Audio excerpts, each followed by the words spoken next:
Thank you very much. Great to be here.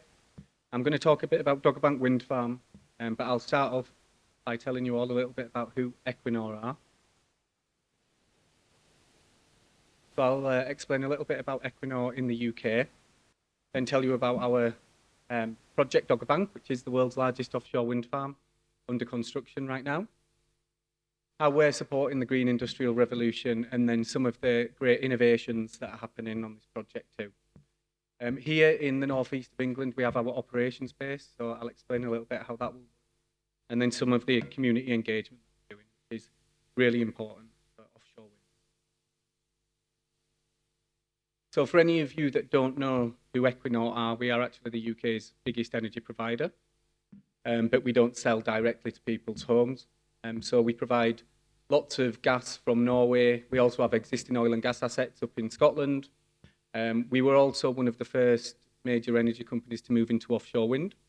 So we've got some existing wind farms, Dudgeon and Sheringham Shoal down in East Anglia. They're about 700 megawatts combined, but we plan to more than double those in size. Then much further out to sea, directly east of here, you can see Dogger Bank there, which is about 130 kilometres at its closest point. And then we also have Hywind Scotland, which is the world's first commercial floating offshore wind farm as well. And that's really important because the future is floating in offshore wind. Then we also have many future projects which focus around decarbonisation. So they're the ones that you can see there with the white circle. And close to this region, we've got a few projects. So we're a partner in Net Zero Teesside with BP. We also are a partner in the Northern Endurance Partnership. And we're leading on many of the activities around Humberside as well. So, for example, H2H Salt End project. And that's the largest emitter of industrial emissions in the whole of the UK, so a really important area for decarbonisation. As well as being here in the northeast, we also want to be in the southwest. So we're looking at the Celtic Sea as well. So there's going to be 4.5 gigawatts leased there in the next leasing round. And we also recently announced a fourth phase of Dogger Bank, which I'll tell you a little bit about as well. When we think about how we approach offshore wind, we've built up some really important clusters. So as well as the North Sea, we've recently opened the world's largest floating wind farm in Norway as well, Hywind Tampen. And we're building up a lot of experience here. So this is our most mature region. We also have some wind farms in the Baltic Sea, existing one in Germany, and over 2.5 gigawatts of projects in Poland that we're developing. And then in the US East Coast, we also have 4 projects which we're developing now with BP there as well. We actually just announced where we're going to be building our terminal at Brooklyn Harbour, so it's really nice working on the Port of Tyne, but having a view of the Statue of Liberty would probably be even better. But we're also looking at many future opportunities, especially around Asia, so South Korea, Vietnam, Australia. We recently were awarded a 2 gigawatt lease off the coast of California, which is floating, and we're looking at lots of opportunities in Brazil as well. A global leader in offshore wind. But I'm here to talk about Dogger Bank, and this is really important for the northeast of England because we're building it 130 kilometres directly east of here. It's the biggest in the world, and if you've ever been listening to the shipping forecast, which I'm sure, well, actually maybe some people in this room do listen to the shipping forecast, you might have heard of Dogger Bank. So Dogger Bank is being built on Doggerland, which is a sandbank that used to connect the UK to mainland Europe around 7,000 years ago. And it's only about 17 to 30 metres water depth. So even though we're really far out in the ocean, it's fixed bottom wind turbines, which is what's traditionally been used so far for the majority of offshore wind farms. Once we're fully operational, we'll be producing 3.6 gigawatts of electricity through the first 3 phases.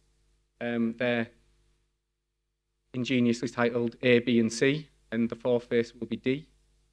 I don't know if we'll ever get to Z, we'll see. So 3.6 gigawatts represents about 5% of the UK's electricity demand, or around 5 million UK homes. We're not doing this on our own. SSE Renewables have a 40% share in the project. They're responsible for development and construction of the wind farm. And then Equinor also has 40%, and we will operate the wind farm for its lifetime. We've already extended the business case to 35 years, so we're going to be here operating for at least 35 years. And we both sold a 10% share each to Vargron. So here's our XXX, I think, Prime Minister, when he visited the North East. And this was when he introduced his 10-point plan.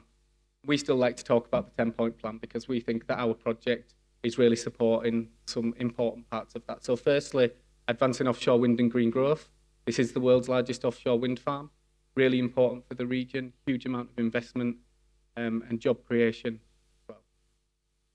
We have some UK firsts and world firsts on the project, including the first time that HVDC technology has been used in offshore wind in the UK, and also the largest certified turbines to be used today at 14 megawatts. I heard that there's some bankers in the room, so you might be interested in this as well. We are the world's largest offshore wind project financing ever. It's costing £9 billion to build Dogger Bank Wind Farm. And we have, I think, 29 banks and free credit agencies supporting us with the financing of the project. And then I think most importantly, bottom point there, is levelling up. So offshore wind is a great opportunity to help level up in the UK. There's areas like South Tyneside where we're building our operations and maintenance base that have seen lots of deprivation over the years with other industries moving away. And our operations base is actually on McNulty Shipyard, which has now been filled in. So we think that if we're going to lose important industries like shipbuilding, there's nothing better to replace them with a operations and maintenance base for the world's biggest offshore wind farm. We've also confirmed over 2,000 jobs have been supported or created in the UK, over which 50% are in the northeast of England. So here's our timeline. We started to install our foundations in 2022. The first phase of the wind farm, Dogger Bank A, will have 95 turbines, so will phase B, and the third phase will have 87 because we use 13 megawatt turbines on the first two phases and then upgrade to the 14 megawatt Dogger Bank C. So the first 95 foundations are all actually installed now, and about half of the transition pieces, which is the yellow part you can see on the turbine image there. Sorry, it's very small. And we actually have installed now 3 turbines, so this is a really important and critical point in the project right now, and we're just about to announce first power. I've been saying that for about 3 weeks now, but hopefully in the next few days you might actually see a press release. So this is when we're going to start generating, so it's a really exciting time. We also built our operations and maintenance base in South Tyneside at the end of, well, throughout last year, but we completed it at the end of last year and moved in at the start of this year. And there's been a lot of work going into plan the operations and prepare for operations for the wind farm too. So we expect to finish Dogger Bank A after the summer next year, and the 2 other phases will follow 1 year after, so we'll be fully operational in 2026. All these milestones are fantastic because we seem to have a party at every single one of those big circles. Lots of good times on the project at the moment. Throughout this time, we've also been doing a huge amount of supply chain engagement and recruitment as well. And most of the people working on the project in operations and maintenance are from the northeast of England. When you were on your hybrid train this morning, you might have seen the Angel of the North as you passed. Just one of our blades is twice the wingspan of the Angel of the North, so these things are absolutely huge. We obviously have 3 blades on every turbine, and 1 spin of a turbine covers an area about 4 football pitches in size. We don't want to upset anybody French here today talking about football, though, so I'll move on. But the tip speed of our turbine blades will travel at around 250 miles per hour or 400 kilometers per hour. So these things are made to last. And they will spin around 9 or 10 times per minute as well. And just 1 spin of that turbine can power a UK home for over 2 days. So these are monster machines. They really are the biggest and best that have ever been used. We're building in the 3 phases that I mentioned, and to do that, to operate that size and scale of a wind farm, we've created over 400 jobs here in the northeast of England for operations and maintenance. And if you were to put the 3 phases together like this, they represent an area the size of Greater London. And that's really important when you think about operating and maintaining and how we get around the wind farm, how we make sure that we can get to the 277 turbines to perform both scheduled and reactive maintenance as well. And this is where they're actually located. So we're directly east from B, up at Tyneside. And we're also been working very closely with Blythe Port as well, because our blades and nacelles have been tested at the Offshore Renewable Energy Catapult in Blythe. We have our cables connecting for Dogger Bank A and B in the East Riding of Yorkshire, and the cables for Dogger Bank C, along with another wind farm, Sophia, connecting Redcar and Cleveland and Teesside. And we're also doing a huge amount of work in Teesside at the moment, because Ableseaton Port is our marshalling harbour. So GE have taken over Ableseaton Port and created over 500 jobs there related to construction at the moment. And in order to get down to the CFDs that we were awarded, it was the lowest ever CFD, contract for difference, that's ever been awarded in offshore wind. And that was all based on the scale and size of the project to be able to win at such a low price. And this is how we connect to the grid. So we have strings of wind turbines. They're connected together with inter-array cables, 66 kV each. Each string connects into the offshore converter platform. And then we, for the first time, use HVDC to transport all of that power to the mainland. And that's just because of the distance, sure. And then we convert back to AC and connect into the national grid, where we'll be powering lots of homes and businesses in the region, hopefully, and maybe powering lots of EVs that are built here too. To do this, we've worked with a huge international supply chain. When you're building the first and the biggest and best of things, you can't always find your local supply chain on the doorstep. So we've put a huge amount of effort into working with these companies to introduce them to the local supply chain. We ran a series of Meet the Buyer events for all of these companies. And that's how we know now that through subcontracts, we've got over 50 UK companies working on the project and over 2,000 jobs supported or created. Some of these companies are UK or do have UK entities, but some of them have done a lot of the build work overseas as well. And this is something that we're trying to change in the future in offshore wind. And we heard about SEA on Teesside as well. That's a great example of attracting investment into the UK for offshore wind. So here's our turbines with the blade pointing up. We're 260 metres tall. Graham used one of my fun facts before, which is that there's only 2 buildings in the UK taller than our turbine, and one of them is the Shard in London, but there's only one Shard, and we've got 277 of these. We're using the world's most powerful turbines. We've got a really innovative foundation design. Most wind turbines have a vessel connection, and then you have to walk from the platform on the turbine up some stairs.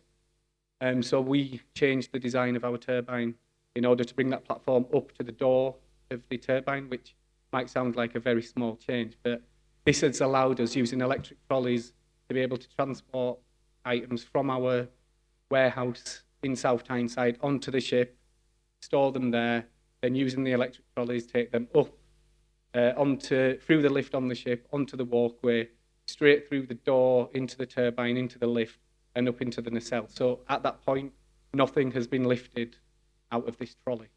And lifting and manual handling is the biggest cause of health and safety turbines. So we've removed over 1 million lifts out of the life of the wind farm by doing that, and won a safety award, Renewable UK. We've also got some of the world's leading installation vessels being used. So some ships were built for this project because of the size of the turbines.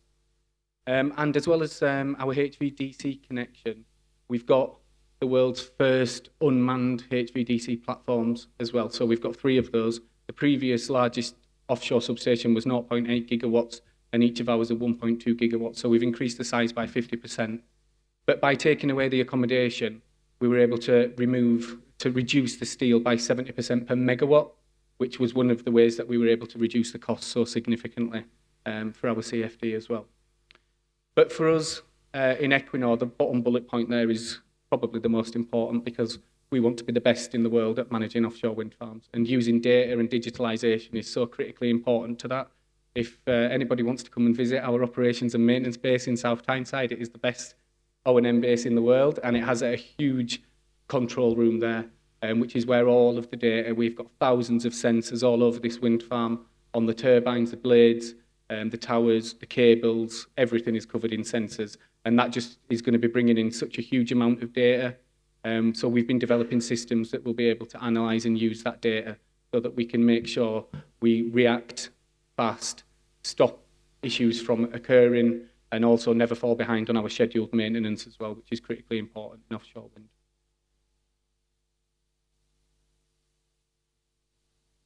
So here's our operations and maintenance base. The part on the left there is our main office building for the operations and maintenance team, and then the warehouse directly onto the river at the port of Tyne, and you can see an example of where the ship would berth behind the warehouse there.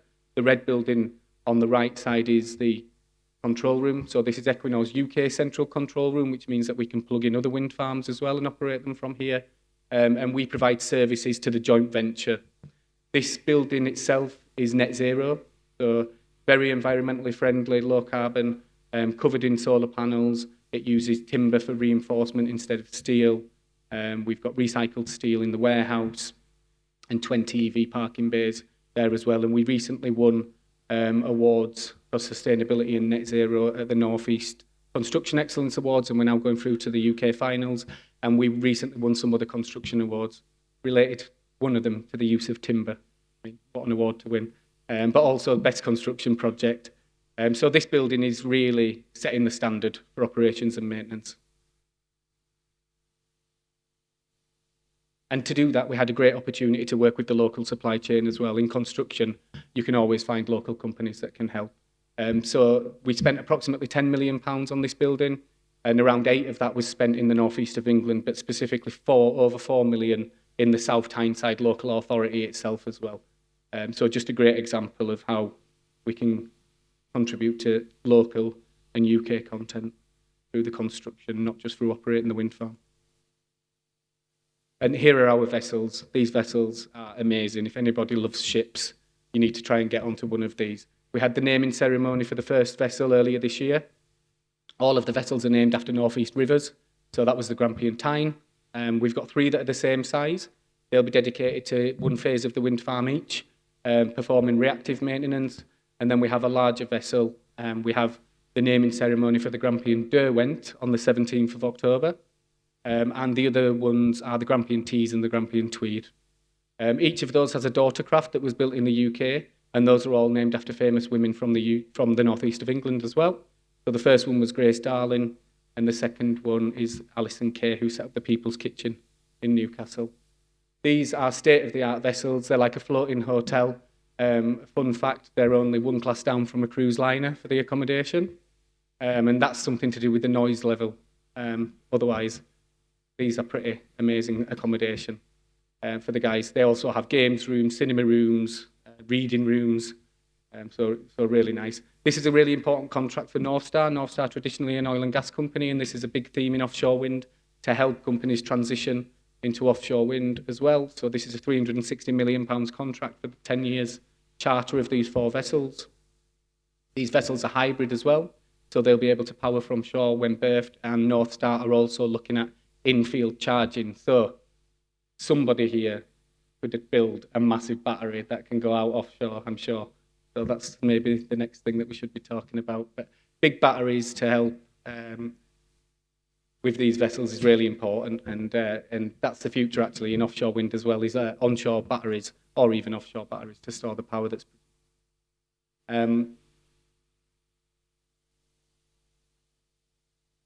we've been doing a huge amount of supply chain engagement. So we are the catalyst for GE to use the offshore renewable energy catapult. That's supported over 50 jobs for the last 4 years there.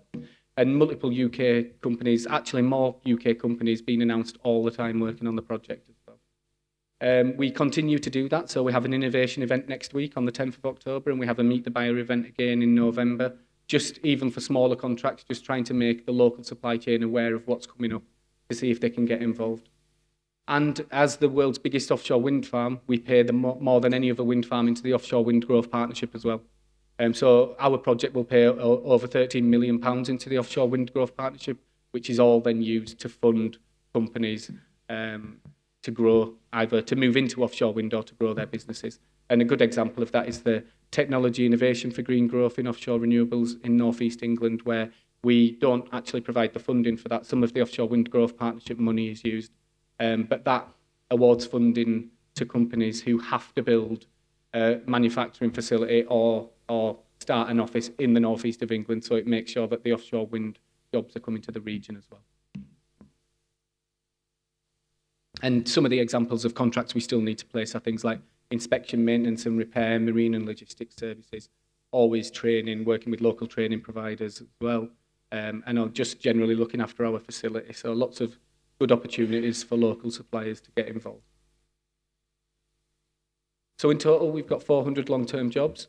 Most of the people are from the northeast. We've got so many examples of people who are from this region who have been going to find work in offshore wind out of the region, who've then been able to come and work on Dogger Bank because it's the first massive project in the region.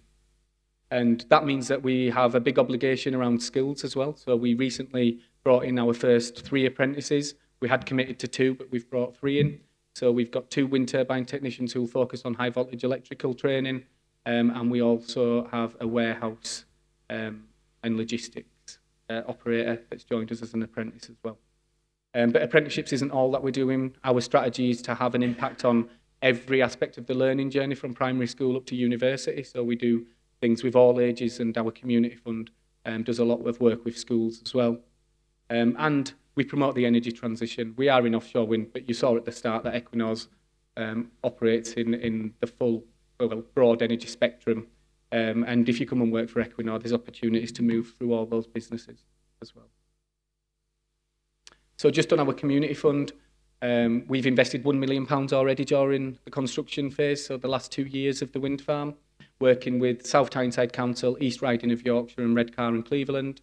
We do different things in each of those areas. It's really important that we listen to the local authorities on what they need. We're not just saying that we're going to work with year 9s, for example. We work with the groups that they want us to work with and the ages that they want to work with.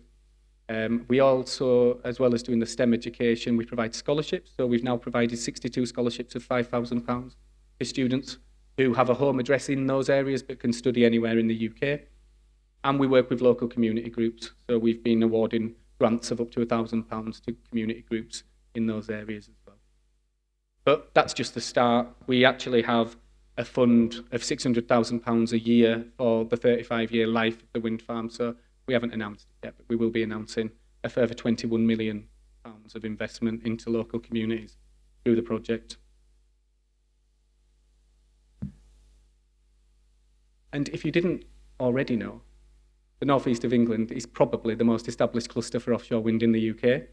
So not only do we have all of our amazing ports that can contribute to building wind farms here in the region or all around the UK, as well, we've got a huge established energy supply chain that's been built over many years here in the region, from oil and gas now into offshore wind and other areas as well. We also have existing wind farms, many wind farms under construction, and also we have future wind farms. So RWE, who have Sophia, also have Dogger Bank Southwest and Southeast, which are 1.5 gigawatts each. And we recently announced Dogger Bank D. This is going to be a really cool project. So this can be up to 2 gigawatts in size. We do have a grid connection assigned of 1.32 gigawatts, but we're thinking about potentially doing green hydrogen, so connecting to our assets in Humberside there as well, or we might do a mix of both, but it's very likely that we'll have the world's biggest green hydrogen facility linked to Dogger Bank as well. And we're just one of many clusters in the country, and we all work together. There's different strengths around the UK in all of these clusters. So, for example, Humber and Solent have experience in blade manufacturing. East Anglia, where many of the first wind farms were, have a great experience in operations and maintenance as well. Up here in the northeast, lots of technologies focused around cables and cable installation is one of the strengths for this region.